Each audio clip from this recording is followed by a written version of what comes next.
Je m'appelle Émile. J'ai 42 ans. Et aujourd'hui, ma propre sœur, Adeline, directrice d'une agence bancaire, m'a publiquement humiliée pour une somme dérisoire, 150 €. Devant une file de clients et ses propres employés, elle a ricané, sa voix tranchante comme un éclat de verre. Nous ne servons pas les mendiants ici. Elle ignorait une chose fondamentale. Elle ne savait pas que dans quelques instants, depuis ce même fauteuil visiteur où tant d'autres avaient tremblé devant elle, j'allais donner un ordre de virement de 4,2 milliards d'euros. Un ordre qui allait geler tout son système, faire taire son arrogance et provoquer un silence de mort dans cette banque qu'elle croyait être son royaume. Avant de vous plonger dans les détails de cette journée, dans le dédale de souvenirs et de décisions qui m'ont mené à cet instant fatidique, faites-moi une petite faveur. Dites-moi dans les commentaires depuis quelle ville ou quel pays vous m'écoutez en ce moment. Quelle heure est-il chez vous? Savoir que nous partageons ce moment, malgré les distances et les fuseaux horaires, crée un lien que je trouve profondément réconfortant.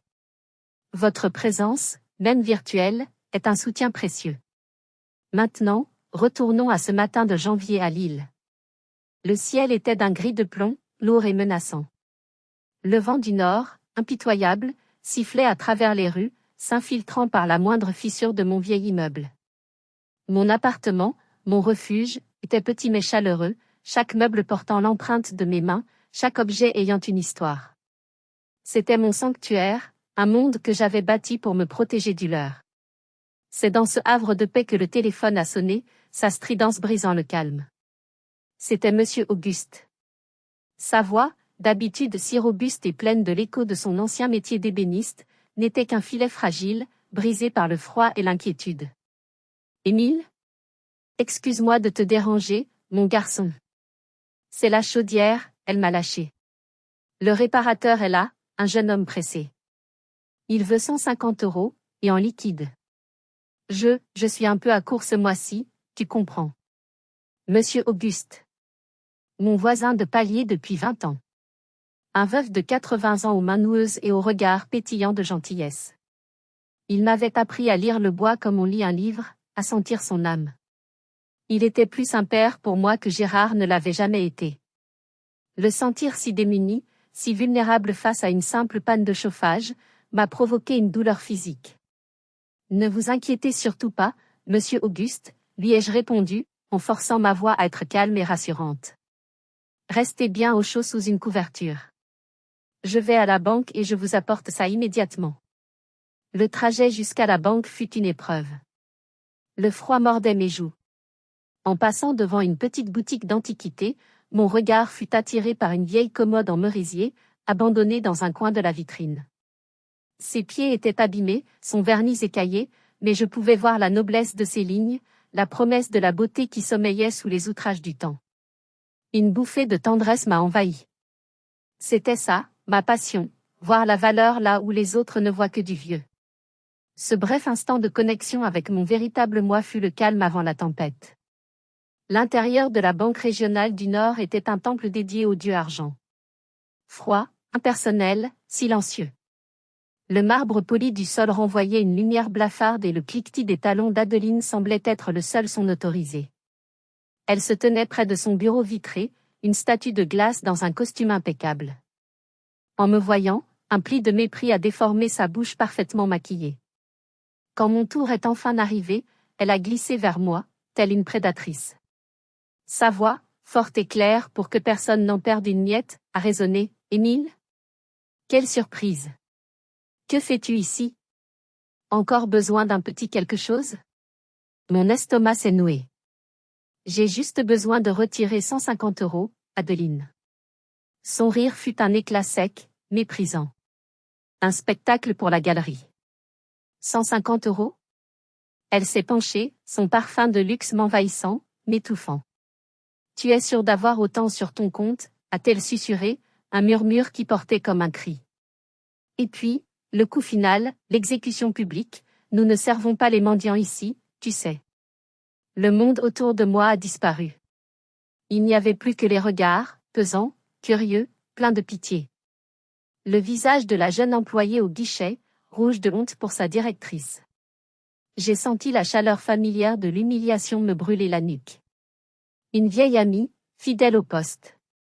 Je n'ai pas dit un mot. À quoi bon argumenter avec un mur de mépris? J'ai planté mon regard dans le sien, un regard vide de colère, mais lourd de 40 ans de silence. Puis, j'ai fait demi-tour. En sortant, la porte automatique s'est refermée derrière moi dans un sifflement qui semblait se moquer de ma fuite. À ce moment précis, je pensais avoir touché le fond de l'abjection. J'avais tort. Le pire n'était pas l'humiliation que je venais de subir. C'était la personne que j'allais devoir devenir pour y mettre fin, une bonne fois pour toutes. Pour comprendre cette résignation apparente, cette absence de riposte dans la banque, il faut remonter le temps. Il faut s'immerger dans la dynamique toxique de ma famille, une architecture complexe de favoritisme et de dédain où j'ai toujours été la pièce mal ajustée, le mur porteur invisible sur lequel les autres s'appuyaient avant de le couvrir de mépris. J'étais le silencieux, l'artiste, celui dont les cadeaux, chargés du temps et de l'amour de leur fabrication, étaient systématiquement balayés par le clinquant des objets chers offerts par mes sœurs. Un souvenir, plus vif et plus douloureux que les autres, me revient souvent. L'anniversaire de mon père pour ses 50 ans. J'avais passé près de 6 mois à restaurer une magnifique horloge comtoise du 19e siècle, une épave que j'avais dénichée sur une brocante. J'avais démonté, nettoyé et huilé chaque rouage du mécanisme. J'avais poncé le bois de noyer jusqu'à retrouver sa chaleur originelle, recréé à la main une moulure manquante. C'était plus qu'un cadeau, c'était un morceau de mon âme. Le soir de la fête, au milieu du brouhaha des invités, je l'ai dévoilé. Le carillon a sonné, un son profond, clair, une voix ressuscitée du passé. J'étais terriblement fière. Mon père a à peine jeté un regard. Ah! C'est original, Émile. Très rustique. Un instant plus tard, Adeline s'avançait, radieuse, et lui tendait une petite boîte en velours. À l'intérieur, les clés de la dernière berline allemande à la mode. Les exclamations de ma mère, les applaudissements, les félicitations. Mon horloge, chef-d'œuvre de patience, a été éclipsée, réduite à une curiosité encombrante. Le lendemain, je l'ai retrouvée reléguée dans un coin sombre du garage, derrière la tondeuse à gazon. Ce jour-là, j'ai compris que mon temps, le temps que je consacrais avec amour, n'avait aucune valeur à leurs yeux face au temps que l'argent pouvait acheter. Mais la blessure fondatrice, celle qui a scellé mon destin d'outsider, remonte à mes 27 ans. J'étais alors plein d'un espoir naïf. J'avais élaboré un projet qui me tenait à cœur plus que tout, ouvrir un petit atelier de restauration de meubles d'art. Un lieu pour sauver la beauté oubliée. J'avais un plan d'affaires solide, une étude de marché, tout. J'avais économisé chaque centime, mais il me manquait une petite somme pour l'outillage de précision. Je n'ai pas demandé d'argent à mon père. J'ai demandé bien plus, sa confiance. Un soir, je lui ai présenté mon dossier, le cœur battant d'espoir et de trac. Je lui ai demandé s'il pouvait simplement me servir de caution morale auprès de sa banque. Il a feuilleté les pages avec une moue d'ennui, puis il a ri. Un rire gras, teinté de pitié. Émile, mon garçon, sois sérieux 2 minutes. Tu veux passer ta vie dans la poussière et la sueur?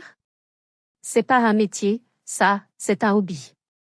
Trouve-toi un vrai travail, quelque chose qui a de la gueule. Adeline, déjà apprentie dans la finance, était là. Elle a ajouté, avec son sourire de prédatrice, il a raison. Arrête de nous faire honte avec tes rêves d'artiste fauché. La famille a une réputation à tenir. La honte. Ce mot. Ils l'ont planté en moi comme un couteau. Ce soir-là, ils n'ont pas seulement tué un projet. Ils ont assassiné une partie de moi. L'espoir que je puisse un jour être accepté pour ce que j'étais, et non pour ce que je pouvais paraître. Le seul qui voyait la lumière en moi était mon grand-père maternel. Un homme de peu de mots mais d'une grande sagesse. C'est lui qui m'avait offert mon premier ciseau à bois, en me disant « N'écoute pas ceux qui ne voient que la surface. Le vrai trésor est souvent caché à l'intérieur. » Avant de partir, il m'a laissé cette fameuse petite boîte en bois de rose, avec à l'intérieur une clé ancienne et un mot que je connais par cœur, pour le plus jeune, car il a le plus grand cœur. Utilise-le quand ils oublieront qui tu es. Et surtout, il m'avait nommé exécuteur de son petit fonds fiduciaire, un geste de confiance ultime qui avait rendu mes sœurs vertes de jalousie. Cette humiliation originelle n'était pas un accident de parcours. C'était la pierre angulaire de leur mépris. Ils m'avaient enterré sous leurs attentes et leurs jugements. Mais ils ne savaient pas une chose, les graines les plus solides sont celles qui germent dans l'obscurité. De retour dans mon appartement, le silence n'était plus un réconfort, mais un vide immense qui aspirait mes pensées. Mes mains tremblaient encore lorsque je me suis versé une tasse de thé noir. L'arôme amer et fumé embaumait la pièce. Je me suis assis dans mon fauteuil bergère, celui que j'avais sauvé d'une faim certaine sur un trottoir. J'ai passé la main sur le velours usé, un geste machinal pour me reconnecter au réel, à mon monde. J'ai posé la tasse sur une petite table basse que j'avais fabriquée à partir d'une vieille porte en chêne. Puis, j'ai ouvert mon ordinateur portable. Un appareil sobre, sans logo Tapax engrave l'œil. Sa coque en aluminium brossé était froide sous mes doigts. C'était ma porte d'entrée. Ma forteresse numérique. Une séquence complexe de mots de passe et d'authentification biométrique, et l'interface familière de ma vie simple a laissé place à une autre réalité. L'écran est devenu noir, puis des lignes de code ont défilé à une vitesse vertigineuse. Enfin, le tableau de bord est apparu, d'une simplicité désarmante.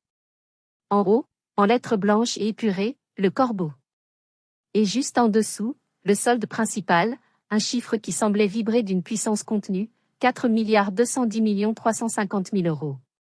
C'était mon secret le plus profond. La vie parallèle que j'avais méticuleusement construite dans l'ombre, tandis que ma famille se gaussait de mes hobbies et de mon existence qu'ils jugeaient médiocre. Après le rejet brutal de mon projet d'atelier, quelque chose s'était brisé en moi, mais quelque chose d'autre s'était éveillé. Une détermination froide, silencieuse. J'ai pris le petit héritage personnel de mon grand-père, une somme modeste, et je l'ai investi. Pas dans l'art, mais dans la science. Mon grand-père n'était pas seulement un homme sage, il était aussi un mathématicien amateur de génie, fasciné par la théorie du chaos et les modèles prédictifs. Il m'avait laissé des caisses entières de carnets remplis d'équations, de graphiques, d'intuitions fulgurantes sur les systèmes complexes. Pendant 15 ans, mes nuits n'ont pas été consacrées au sommeil, mais au décryptage, à l'apprentissage, au codage. J'ai transformé ces théories en un algorithme vivant. Une intelligence artificielle que j'ai baptisée Auguste, en hommage à mon voisin, car elle était née d'une sagesse bienveillante et d'une vision à long terme. Auguste n'était pas un simple bot de trading. C'était un système expert, spécialisé dans un secteur de niche que les grands fonds ignoraient alors, les micro-variations et les corrélations cachées sur le marché naissant des composants pour énergie renouvelable. L'IA anticipait les innovations, les pénuries, les contrats futurs avec une précision qui frisait la sorcellerie. Le fonds d'investissement, le corbeau, nommé ainsi pour l'intelligence et la discrétion de l'oiseau, était le véhicule de cette puissance. Un géant invisible sur les marchés financiers. Et personne, absolument personne, ne savait que le cerveau derrière cette entité était un ébéniste amateur de l'île. Un rire sec, sans joie, m'a échappé. L'ironie était d'une violence inouïe. Adeline, si fière de son statut, de son salaire qu'elle jugeait mirobolant, venait de m'humilier pour une somme qui représentait 0,0000035% de ma fortune. Je pouvais racheter sa banque et la transformer en un atelier de menuiserie géant si l'envie m'en prenait. Alors pourquoi ce secret? La peur. La peur panique que s'ils découvraient la vérité, leur mépris se transformerait en une avidité suffocante. Leur fausse affection, leurs sourires intéressés seraient un poison 1000 fois pire que leur indifférence honnête. Mon secret était mon bouclier. Il était aussi devenu ma cage dorée. Secouant ses pensées, j'ai lancé un audit de routine, une simple vérification trimestrielle. Je faisais défiler machinalement une longue liste de documents. Et c'est là que je l'ai vu. Un nom. Anodin pour le reste du monde, mais qui pour moi, a eu l'effet d'un coup de poignard en plein cœur. Dans la liste des filiales récemment absorbées par le conglomérat bancaire qui gérait mes actifs, il y avait cette ligne, Banque régionale du Nord. Le nom sur l'écran d'ordinateur semblait pulser au rythme de mon cœur qui s'emballait. Banque régionale du Nord. Ces quelques mots anodins redessinaient complètement la carte de mon univers. Par le jeu complexe des fusions-acquisitions, un jeu dont j'étais devenu un maître invisible, la petite banque provinciale où ma sœur paradait était désormais une entité mineure, une simple ligne dans les comptes d'un empire financier qui, en fin de compte, travaillait pour moi. Le fond, le corbeau, était un client si colossal pour ce groupe que sa voix était entendue comme un oracle. Adeline. Ma sœur. Mon bourreau. Était, sans le savoir, l'une de mes innombrables employées. La première vague d'émotion fut une montée de rage pure, sombre et jubilatoire. Une vision s'est imposée à moi, la détruire. L'anéantir professionnellement. Lui faire goûter à cette humiliation qu'elle distribuait si généreusement. L'idée était si puissante, si séduisante, qu'elle m'a fait frissonner. Mais juste après cette vague de chaleur, une vague de froid glacial m'a envahi, accompagnée d'une nausée profonde. Je me suis levée d'un bond, repoussant ma chaise. J'ai commencé à arpenter mon petit salon, les mains dans les cheveux, comme un animal en cage. Je me suis arrêtée devant mon établi, où un morceau de loupe d'or m'attendait d'être transformé en un petit coffret. J'ai regardé mes mains. Des mains calleuses, marquées par les outils. Des mains faites pour créer, pour assembler, pour soigner le bois blessé, pour redonner vie à la beauté. Allais-je vraiment utiliser ce que ces mains avaient indirectement bâti pour détruire? Pour me venger? Cette question m'a hantée. Agir ainsi, n'était-ce pas devenir exactement comme eux? Cruel, calculateur, utilisant le pouvoir pour écraser les autres? La voix de mon père résonnait dans ma tête, soit un homme, Émile, un vrai. Pour lui, cela signifiait être impitoyable. Je me suis rebellée toute ma vie contre cette définition. Allais-je y succomber maintenant? Le combat intérieur était féroce. Une partie de moi, le garçon de 27 ans aux rêves brisés, le frère humilié, hurlait vengeance. Une autre partie, plus calme, celle qui trouvait la paix dans le silence de l'atelier, me suppliait de ne rien faire. De rester caché, de préserver mon sanctuaire, de ne pas me laisser entraîner dans leur monde de coups bas. Épuisé, je me suis rassis. Mon regard s'est posé sur la petite boîte en bois de rose sur mon étagère. Le legs de mon grand-père. Je l'ai prise, son contact familier apaisant un peu le tumulte en moi. Je l'ai ouverte. Le papier jauni, plié en 4, était là. Je l'ai déplié, même si je connaissais chaque mot par cœur. Pour le plus jeune, car il a le plus grand cœur. Utilise-le quand ils oublieront qui tu es. Utilise ton cœur. Ces mots ont résonné en moi comme un gong. Mon grand-père ne m'avait pas dit d'être faible. Il ne m'avait pas dit de tout accepter. Avoir un grand cœur ne signifiait pas être un paillasson sur lequel tout le monde pouvait s'essuyer les pieds. Au contraire. Un cœur véritablement bon est aussi un cœur courageux. Un cœur qui a la force de se défendre, de protéger sa propre dignité. Un cœur qui sait tracer une ligne infranchissable et dire « ça suffit ». Ce que j'allais faire n'était pas de la vengeance. C'était un acte de justice. Un acte de survie émotionnelle. Je n'allais pas la détruire par plaisir. J'allais lui retirer le pouvoir qu'elle utilisait pour faire du mal. J'allais leur rappeler, une fois pour toutes, qui j'étais. Ma résolution s'est solidifiée. Non pas en une rage explosive, mais en une certitude calme et froide. J'ai rangé précieusement la note dans la poche intérieure de ma veste, comme un talisman. Il était 3 heures du matin. J'ai décroché un téléphone crypté, un appareil que je n'utilisais que pour les communications les plus importantes. Ma voix était si ferme qu'elle ne semblait pas être la mienne. Organiser une réunion d'urgence pour demain matin, 9 heures précises, avec le directeur régional de la Banque régionale du Nord. Le représentant du fonds, le Corbeau, sera présent. L'opérateur à l'autre bout du fil a marqué une pause. Je confirme, ai-je ajouté. Je serai là personnellement. La partie d'échecs avait commencé. Et j'avançais ma pièce maîtresse. Le lendemain matin, une lumière grise et faible filtrait à travers les nuages. En choisissant mes vêtements, j'ai délibérément ignoré les costumes de grande marque que mon conseiller en investissement m'avait fait acheter pour de rares occasions. Mon pouvoir n'avait pas besoin de s'afficher, il avait besoin d'être ressenti. J'ai choisi un simple costume en flanelle grise, d'une coupe parfaite mais sans étiquette visible, une chemise blanche immaculée, et pas de cravate. Je voulais avoir l'air de moi-même, pas du personnage que ma fortune aurait pu dicter. En me regardant dans le miroir, j'ai vu pour la première fois non pas l'ombre, mais l'homme.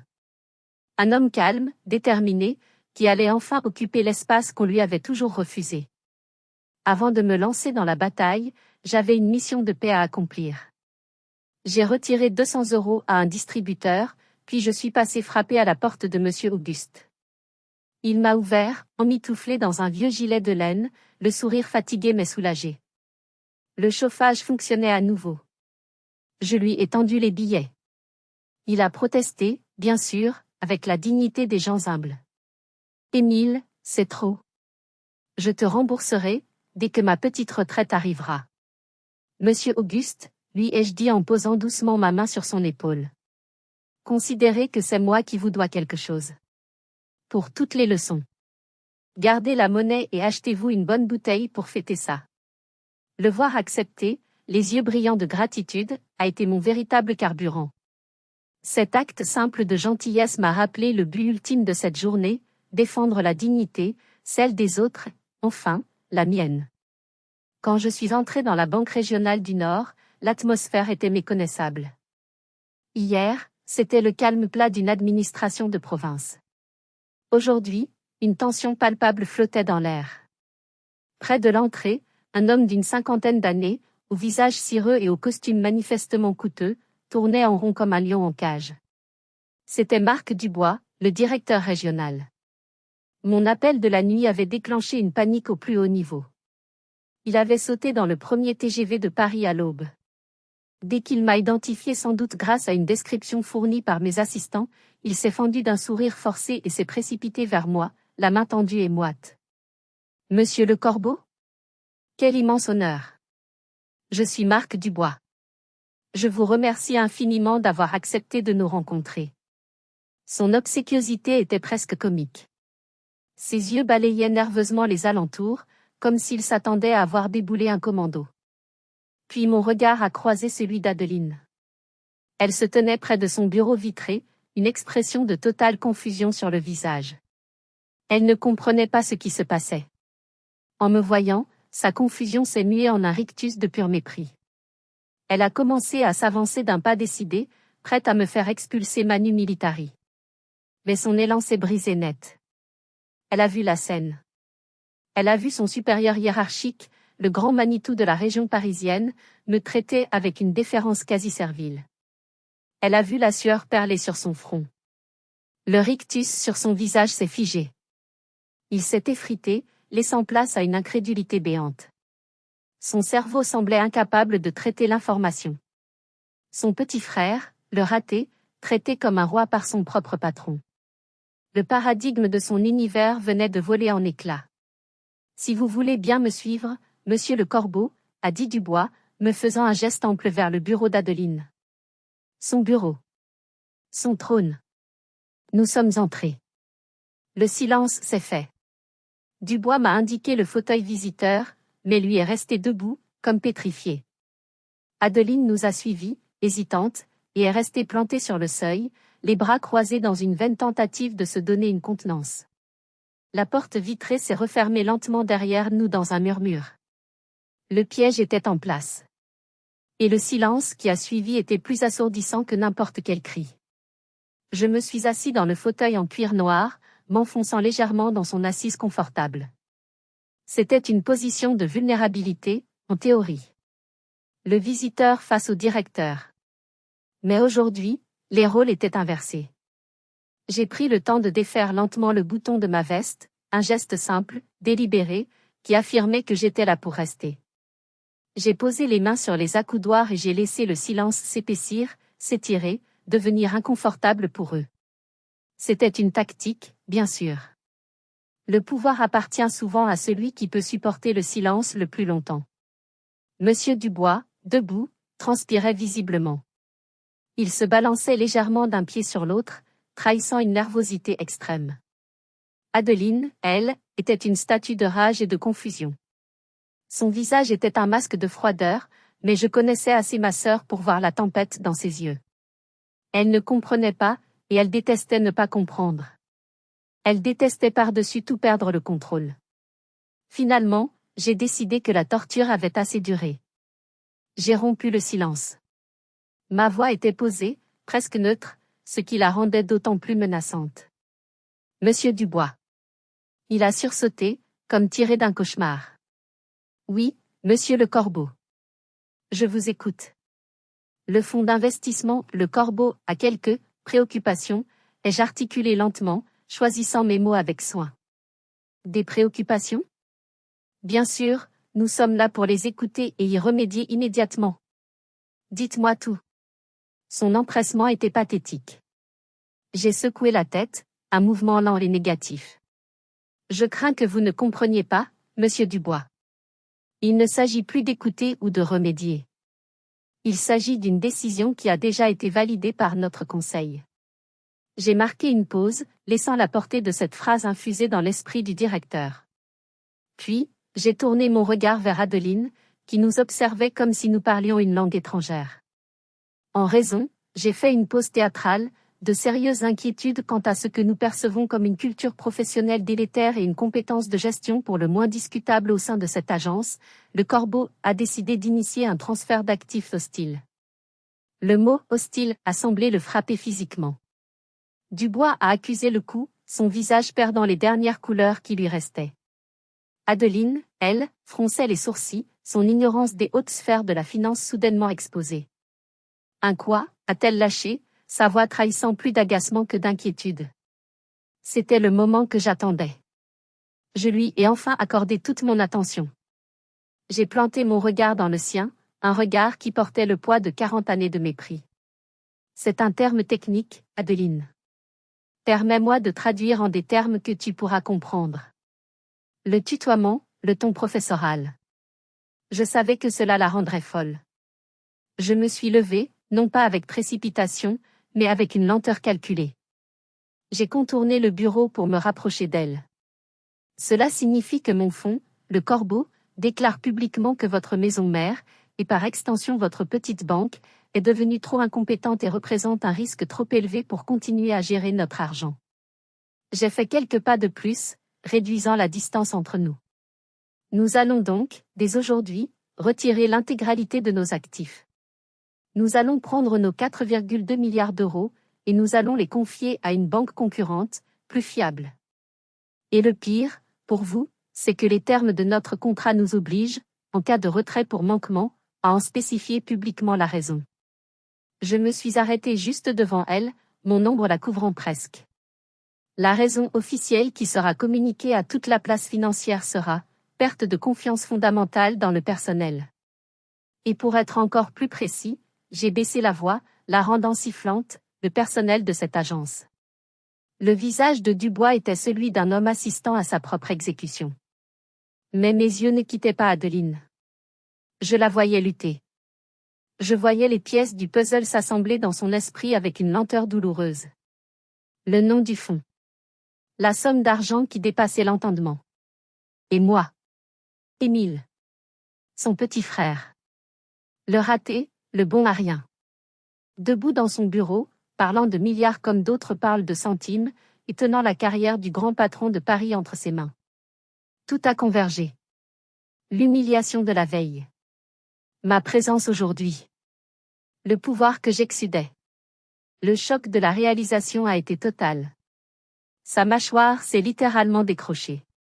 Ses yeux se sont écarquillés, révélant une horreur pure, primale. Un mot s'est échappé de ses lèvres, un souffle à peine audible, chargé de déni. Toi. Puis, réalisant l'ampleur de la catastrophe, elle l'a répété, un murmure étranglé par la panique. C'est toi. Je lui ai souri. Un sourire sans chaleur, sans joie. Un sourire qui était le reflet de toutes les années de froideur que j'avais reçues d'elle. Moi? Mais non, Adeline. Je suis juste passée hier pour retirer 150 €. Tu te souviens? C'est cette dernière phrase, ce rappel cruel de son propre mépris, qui l'a achevé. La façade s'est fissurée, puis a volé en éclats. La directrice de banque arrogante, l'enfant prodige de la famille, mon tourmenteur depuis l'enfance, s'est effondrée. Littéralement. Ses genoux ont fléchi comme s'ils étaient en coton, et elle est tombée au sol dans un bruit sourd, un tas de vêtements chers et de sanglots incontrôlables. Le spectacle était à la fois grotesque et tragique. Adeline, qui avait construit toute son identité sur l'image d'une femme de pouvoir, froide et inflexible, n'était plus qu'un tas gémissant sur la moquette grise de son propre bureau. Son chignon impeccable s'était défait, laissant échapper des mèches rebelles. Son maquillage, conçu pour résister à une journée de réunion, coulait en filets noirs sur ses joues, creusant des sillons dans son masque de perfection. Ce n'était pas une simple défaite, c'était une désintégration publique de son personnage. Non, non, non, ce n'est pas possible. Répétait-elle en boucle, la voix étouffée par les sanglots, secouée de spasmes qui agitaient tout son corps. Puis, dans un geste de désespoir absolu, elle a commencé à ramper vers moi. À quatre pattes. La grande Adeline Fournier, rampant sur le sol. Elle a attrapé le bas de mon pantalon, son contact me donnant la chair de poule. Émile, s'il te plaît. A-t-elle geint, levant vers moi un visage déformé par la panique. Je t'en supplie, ne fais pas ça. Annule tout. Tu ne peux pas me faire ça. Tu vas me ruiner. Tu vas détruire la réputation de la famille. Qu'est-ce que papa et maman vont dire? Qu'est-ce que les gens vont penser? Chacun de ces mots était un clou de plus dans le cercueil de la relation que nous n'avions jamais eue. Même à genoux, même dans sa déchéance la plus abjecte, ses préoccupations restaient les mêmes. Son image. Sa carrière. La réputation. L'opinion de nos parents. L'opinion des autres. Pas un mot de regret pour m'avoir blessé. Pas une once de remords. Juste la peur égoïste de perdre ses privilèges. Elle ne voyait toujours pas l'homme qu'elle avait humilié, elle ne voyait que l'instrument de sa chute. Je n'ai même pas eu besoin de lui répondre. Le visage de Marc Dubois était passé par toutes les couleurs. La peur avait laissé place à une fureur glaciale. Il voyait sa propre carrière, ses bonus, sa réputation, partir en fumée à cause de l'arrogance d'une directrice de province. Il a pointé un doigt tremblant de rage vers la forme qui s'agrippait à ma jambe. Vous, a-t-il sifflé, sa voix basse et venimeuse. C'est vous qui êtes la cause de ce désastre. Vous avez risqué des milliards d'euros de nos clients les plus importants pour une misérable querelle de famille. Vous êtes un risque. Vous êtes un passif. Il a crié, perdant tout son sang-froid, dehors. Sortez de ma vue. Vous êtes viré. Sécurité. 2 agents de sécurité, qui attendaient sans doute derrière la porte, sont entrés, visiblement mal à l'aise. Ils se sont approchés d'Adeline avec une précaution infinie, comme s'ils manipulaient une bombe. Ils l'ont aidée à se relever, doucement mais avec une fermeté qui ne laissait place à aucune discussion. Elle était complètement hystérique, se débattant faiblement, criant mon nom, mêlant supplications et insultes. Alors qu'il l'entraînait hors du bureau, je me suis approchée une dernière fois. Le monde semblait s'être arrêté. Il n'y avait plus que nous deux. Je l'ai regardé dans les yeux, son regard vide et fou. Et j'ai dit, très bas, pour qu'elle seule puisse entendre à travers ses sanglots, il ne s'est jamais agi de l'argent, Adeline. Il s'est toujours agi de respect. Une chose que tu n'as jamais appris à donner, et que tu ne sauras donc jamais recevoir. Son visage s'est figé, mais je doute qu'elle ait compris. Puis, je me suis détournée d'elle, définitivement. Je me suis adressée à Dubois, qui tentait de rajuster sa cravate d'une main tremblante. Le transfert d'actifs est maintenu, ai-je déclaré d'un ton final. Je suis sortie de la banque. La porte a sifflé derrière moi, refermant un chapitre de ma vie. Je ne me sentais ni heureux, ni triomphant. Je me sentais vide. Et calme. La première secousse venait de passer. Mais je savais que la réplique la plus dévastatrice, celle de la famille, était imminente. C'est à ce moment précis que je souhaite m'adresser à vous. Face à une injustice aussi flagrante, venant d'une personne de votre propre sang, qu'auriez-vous fait? Auriez-vous trouvé la force de pardonner, ou auriez-vous, comme moi, senti le besoin de provoquer un électrochoc pour que la justice soit enfin rendue? Votre avis m'intéresse sincèrement.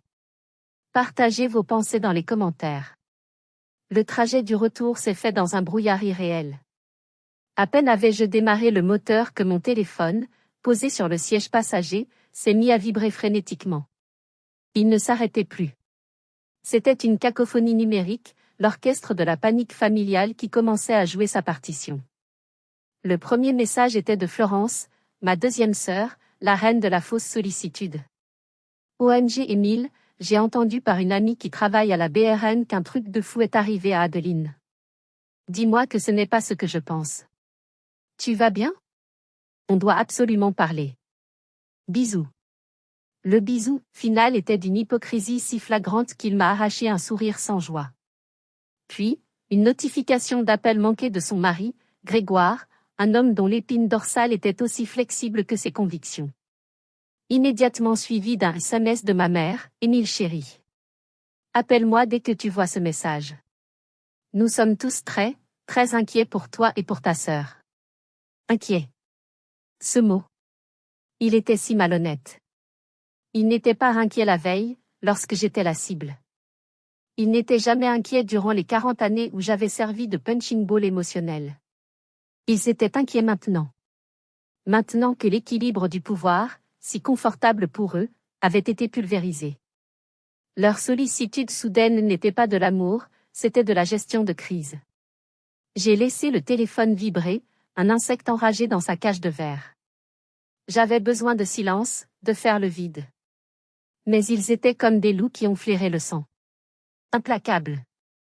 Alors que je me garais devant mon immeuble, le téléphone a de nouveau sonné. Le nom, maman, s'est affiché. Contre toute logique, j'ai répondu. Peut-être qu'une partie stupide et naïve de moi, le petit garçon qui voulait juste être aimé, espérait encore entendre les mots qu'il fallait. Grosse erreur. Émile. Oh, mon Dieu, enfin. Sa voix était un torrent de panique aiguë. Il n'y avait aucune place pour une question sur mon bien-être. Mais qu'est-ce que tu as fait? Adeline vient d'appeler, elle est en morceaux. Sa carrière est finie. FINIE. Comment as-tu pu être si cruel, si disproportionné? Après tout ce que nous avons fait pour toi. Tu te rends compte de la honte que tu jettes sur cette famille? Tu dois arranger ça, Émile. Tu dois appeler ce monsieur Dubois et tout annuler. Pense à la famille. Pense à la famille. Ces 4 mots ont tourné en boucle dans ma tête. Pendant qu'elle continuait son monologue hystérique, j'ai raccroché. Je ne pouvais plus l'entendre. J'étais sur le point de couper mon téléphone quand il a sonné à nouveau. Un numéro que je connaissais à peine. Celui de Jean-Michel, un cousin éloigné du côté de ma mère. J'ai décroché, intrigué. Sa voix était basse, presque un murmure. Émile? C'est Jean-Michel. Écoute, je ne suis pas censé t'appeler. Ta mère vient de nous faire passer le mot. Mais, merde, je ne suis pas d'accord avec ça. Je crois que tu dois savoir ce qui se trame. J'ai attendu, le cœur serré. Florence est en train de faire le tour de toute la famille, par téléphone. Elle monte une histoire de toutes pièces. Elle raconte que tu as pété les plombs. Que tu as dû gagner au loto ou tromper dans des affaires louches, et que l'argent t'a rendu fou. Elle dit que tu es psychologiquement instable, que tu as toujours été fragile, et que tu as fait une crise de paranoïa pour te venger d'Adeline. Elle est en train de te dépeindre comme un monstre dangereux et déséquilibré. Le sol s'est dérobé sous mes pieds une seconde fois en 24 heures. Ce n'était plus de l'égoïsme ou de la panique. C'était une campagne de diffamation. Une destruction calculée de ma réputation et de ma crédibilité.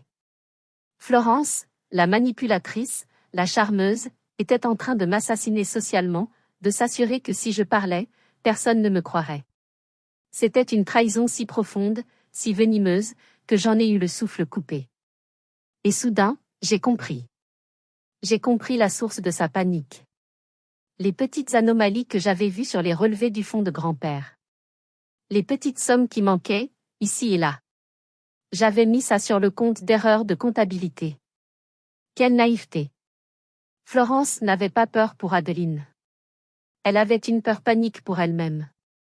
Peur que l'homme qu'elle croyait faible et stupide ne soit, en réalité, capable de voir clair dans son propre jeu. Le dernier fil qui me rattachait à l'idée de « famille » s'est consumé. J'ai rappelé ma mère. Elle a décroché immédiatement. « Émile. Tu as réfléchi? Tu vas. Tu as raison, maman, Les jeux coupés, ma voix un désert de glace. Nous devons parler de la famille. Tous ensemble. Une dernière fois. Ma proposition a surpris ma mère. Il y a eu un silence à l'autre bout du fil, le temps que son esprit calcule les implications. Puis, le soulagement a percé dans sa voix. Oui. Oui, c'est une excellente idée, mon chéri. Sage décision. Nous venons chez toi, nous allons discuter de tout ça calmement et trouver une solution. Elle pensait que j'avais cédé, que j'étais prêt à négocier ma reddition. Dimanche, ai-je dit, coupant court à son enthousiasme. 19 heures. Pour le dîner. Chez moi. Je vous envoie l'adresse par message. Et venez tous. Papa, toi, Florence et Grégoire. C'est important. J'ai raccroché avant qu'elle ne puisse poser d'autres questions. Je ne leur laisserai pas le temps de préparer une stratégie. Ce ne serait pas une discussion. Ce serait un verdict.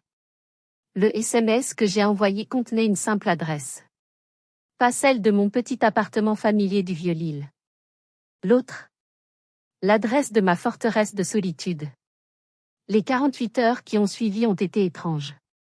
Un mélange de calme absolu et d'activité intense. D'un côté, je me sentais plus léger, comme si un poids énorme avait été levé de mes épaules. La décision était prise, le chemin tracé. De l'autre, j'agissais avec une précision et une efficacité qui m'étonnaient moi-même. J'ai passé un long appel avec mon avocat, un homme brillant et discret basé à Genève, qui gérait les aspects les plus sensibles du fonds, le Corbeau. Je lui ai expliqué la situation concernant le fonds fiduciaire familial. Je lui ai demandé de lancer une expertise comptable complète et accélérée, de documenter chaque transaction suspecte, chaque virement, chaque facture. Je voulais un dossier en béton armé, irréfutable. Considérez que c'est fait, monsieur, m'a-t-il répondu, sans poser de questions superflues. Le samedi soir, un coursier m'a livré une fine mallette en cuir. À l'intérieur, un dossier relié. Le travail de l'avocat était, comme toujours, impeccable. C'était encore pire que ce que mes soupçons me laissaient imaginer. Florence n'avait pas seulement fait quelques prélèvements. Elle avait mis en place un système de détournement méthodique et sophistiqué. Une société de conseil fantôme immatriculée à l'étranger, des factures pour des prestations fictives, des signatures imitées.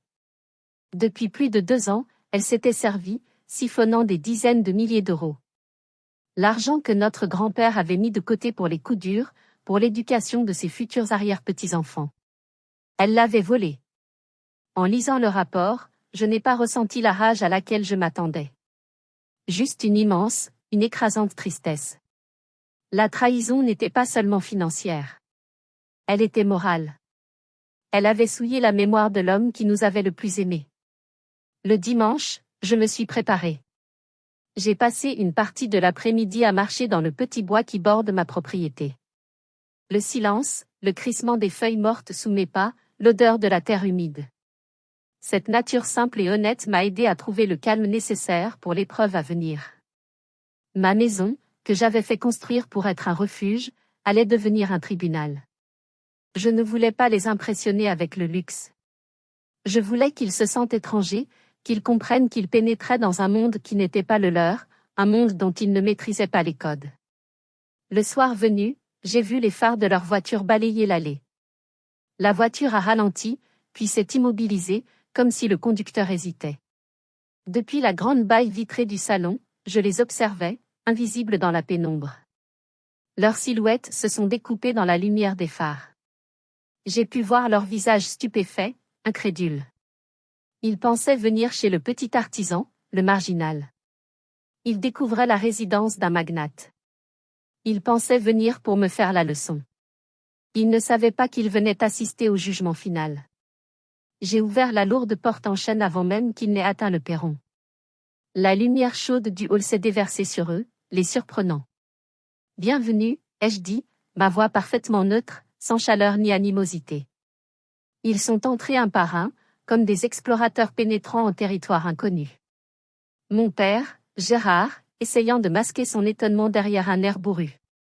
Ma mère, Martine, les yeux écarquillés, balayant du regard les hauts plafonds, le sol en pierre de Bourgogne, l'escalier sculptural en métal et en verre. Florence et son mari, Grégoire, échangeant un regard où se mêlaient l'incrédulité et une pointe de jalousie déjà palpable. Leurs vêtements, choisis pour une soirée chez le pauvre Émile, semblaient soudainement déplacés, presque minables dans ce décor épuré et luxueux.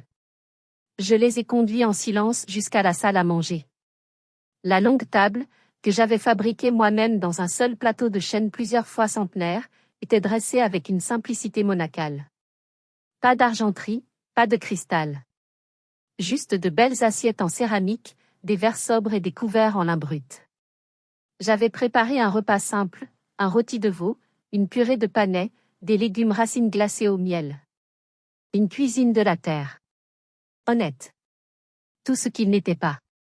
Ils se sont assis avec une raideur évidente, le silence uniquement troublé par le crépitement du feu dans la grande cheminée moderne.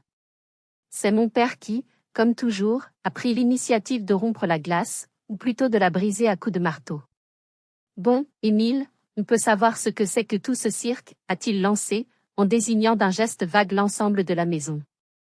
Tu nous fais le grand jeu. On a compris, t'as touché le pactole, bravo. Maintenant que la démonstration est faite, il est temps de parler des choses sérieuses. Tu dois réparer le désordre que tu as causé. Il parlait de la vie d'Adeline comme d'un vase cassé. Florence, ayant retrouvé un peu de son assurance, a enchaîné, adoptant son ton le plus suave, celui de la sainte Nitouche. Papa a raison, Émile. On est une famille, pour le meilleur et pour le pire. Adeline a fait une erreur, elle a eu des mots malheureux, on est tous d'accord là-dessus. Elle a jeté un regard circulaire pour solliciter leur approbation. Mais détruire sa vie, sa carrière, pour une simple dispute. C'est disproportionné. C'est cruel. On doit se soutenir, se pardonner. C'est ça, une famille. Grégoire, son mari, a ajouté son grain de sel, avec la conviction d'un perroquet. Elle a tout à fait raison. La loyauté familiale, c'est ce qu'il y a de plus important. Pendant les 15 minutes qui ont suivi, j'ai eu droit à un sermon en règle. Ce fut un procès en règle de ma personne. J'étais le cruel, l'impitoyable, le rancunier. J'étais le secret, le cachotier, celui qui n'avait jamais rien partagé. J'étais celui qui, par son geste irréfléchi, avait jeté l'opprobre sur le nom Fournier. Ils ont parlé d'honneur, de décence, de pardon, de toutes ces grandes valeurs qu'ils invoquaient pour justifier leur propre lâcheté. Ma mère pleurait silencieusement, se tordant les mains, ponctuant leurs accusations de petits hochements de tête désolés. J'ai écouté. Je n'ai pas dit un mot. J'ai absorbé leur venin, leurs leçons de morale hypocrite, leurs accusations. Je les ai laissés construire leur propre piège, tisser la toile de leurs mensonges. Chaque mot qu'ils prononçaient ne faisait que renforcer ma résolution. Ils ne se rendaient même pas compte de l'énormité de leur aveuglement. Pas une seule fois, ils n'ont évoqué ma souffrance. Pas une seule fois, ils n'ont validé mon humiliation. Pour eux, j'étais, et j'avais toujours été, le problème. Quand le flot de paroles s'est enfin tari, quand ils se sont retrouvés à court d'arguments, attendant ma contrition, ma reddition, je me suis levée. Lentement. J'ai marché jusqu'à la console en noyer qui se trouvait derrière mon père.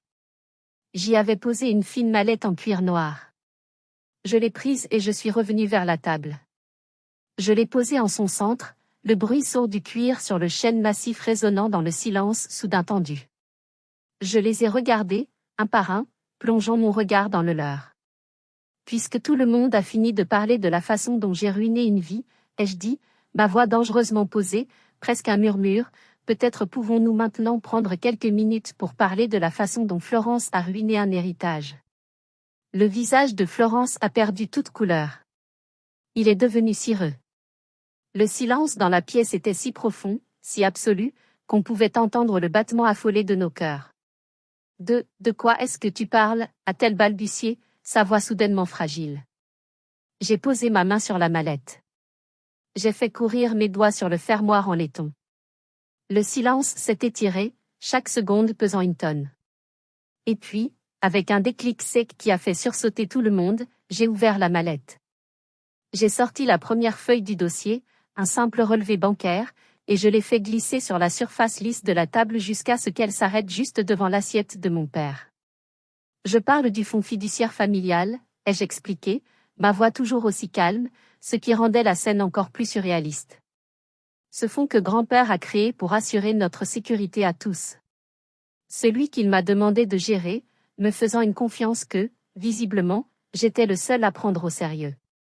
Mon père a baissé les yeux sur le document. J'ai tendu le doigt pour pointer une ligne surlignée en jaune. Tu vois ce virement, papa? 5 000 €. Et celui-ci, le mois suivant? 7 000.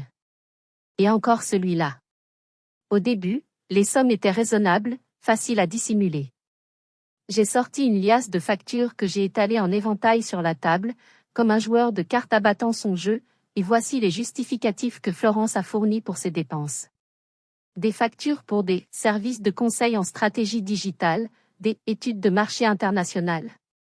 Des termes bien ronflants pour impressionner la galerie. Florence était livide. Elle ouvrait la bouche, mais aucun son n'en sortait.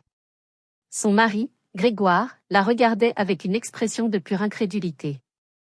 Le seul petit problème, ai-je continué en sortant le dernier document, le rapport d'enquête de mon avocat, que j'ai posé avec un bruit sec sur la pile de factures, c'est que cette brillante société de conseil, Global Strategy Partners, n'a aucune existence légale.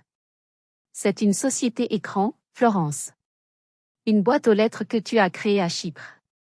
Depuis plus de 2 ans, tu as méthodiquement pillé le fonds. Tu as volé tes propres parents.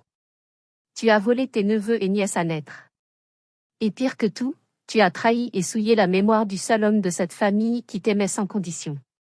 Celui-là même qui t'avait aidé à payer tes études quand tu étais dans le besoin. Cette dernière phrase a touché sa cible. Un sanglot étranglé s'est échappé de sa gorge. Le silence qui a suivi fut d'une lourdeur insoutenable. Mon père fixait les papiers, le visage gris, comme s'il avait vieilli de 10 ans en 10 secondes. Ma mère portait la main à sa bouche, ses yeux passant de Florence à moi, noyés d'incompréhension et d'horreur. Le masque de la famille respectable, de la réussite sociale, venait de se désintégrer, révélant la laideur et la cupidité qui se cachaient dessous. Florence a tenté une dernière contre-attaque. Les larmes, les dénégations, les accusations. Elle a crié que je mentais, que j'avais falsifié ces documents pour me venger. Mais sa voix manquait de conviction. Les preuves étaient là, froides, cliniques, irréfutables. C'est alors que je me suis levée, incapable de rester assis plus longtemps. La tristesse que j'avais contenue a débordé, et des larmes silencieuses ont commencé à couler le long de mes joues. Vous voulez me parler de famille, ai-je demandé, ma voix brisée par une émotion trop longtemps réprimée. Une famille, ça ne fait pas ça. Une famille ne s'humilie pas en public. Une famille ne se vole pas en secret. Une famille, ça se protège. Ça s'écoute. Ça s'aime. Je les ai regardés, un par un, leurs visages dévastés. Mais vous n'avez jamais été une famille pour moi. Vous avez été un tribunal permanent, où j'étais toujours le coupable. Vous avez été les actionnaires de ma misère, chacun touchant ses dividendes de satisfaction à me voir rester à ma place. J'ai repris mon souffle, un souffle profond, libérateur. Eh bien, ce soir, l'entreprise fait faillite. Ce n'est plus une famille, c'est une liquidation judiciaire. Et je liquide mes parts. Toutes mes parts. Je me suis dirigé vers le hall d'entrée. J'ai ouvert la porte sur la nuit froide. C'est un adieu. Je les ai laissés là, pétrifiés, au milieu du désastre qu'ils avaient eux-mêmes créé. J'ai refermé la porte derrière moi. Et le son lourd du pêne s'engageant dans la serrure a été le plus beau son du monde. Le son de ma liberté. Plusieurs mois se sont écoulés. L'hiver a laissé place à un printemps timide, puis à la pleine lumière de l'été. Le tumulte de cette nuit-là s'est lentement dissipé, comme les vagues qui se retirent après une tempête, laissant derrière elles une plage redessinée. La liquidation du fonds fiduciaire a été gérée par mes avocats, dans la plus grande discrétion. L'argent restant a été placé sur des comptes bloqués pour les futurs petits-enfants, comme l'aurait voulu mon grand-père. Florence fait l'objet d'une procédure judiciaire. Je n'ai pas porté plainte personnellement, la banque l'a fait. Adeline, j'ai entendu dire qu'elle avait déménagé dans une autre région, occupant un poste sans importance dans une petite société d'assurance. Je ne leur souhaite aucun mal. Je ne leur souhaite plus rien du tout. Ils sont devenus des étrangers pour moi, les personnages d'un livre que j'ai lu il y a très longtemps et dont j'ai oublié l'intrigue. Aujourd'hui, ma vie n'est plus abondue, dans cette grande maison silencieuse qui m'a servi de tribunal. Je l'ai vendue. Mon véritable chez-moi est ici. Dans ce vaste entrepôt d'un quartier populaire de Lille, un bâtiment que j'ai racheté et transformé. La lumière du jour inonde l'espace à travers d'immenses verrières. L'air vibre du son des machines et sent bon la sueur de chêne, le pain et l'huile de lin. Bienvenue à l'Atelier Auguste.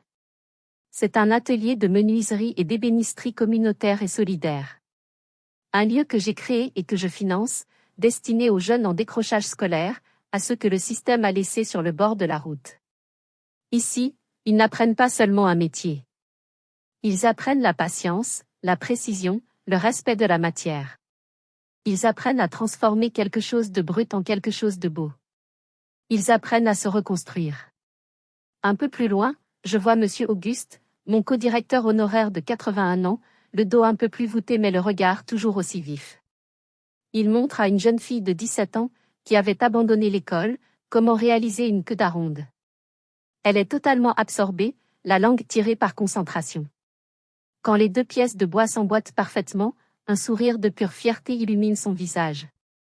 Monsieur Auguste me voit et me fait un clin d'œil complice. Ma vraie famille. Elle est là. Dans la transmission d'un savoir-faire, dans la fierté d'un travail accompli, dans la solidarité discrète. Je prends un morceau de noyer brut sur un établi. La surface est rugueuse, inégale. Mais sous mes doigts, je sens déjà la chaleur du bois, la promesse de ses veines, l'histoire qu'il a à raconter.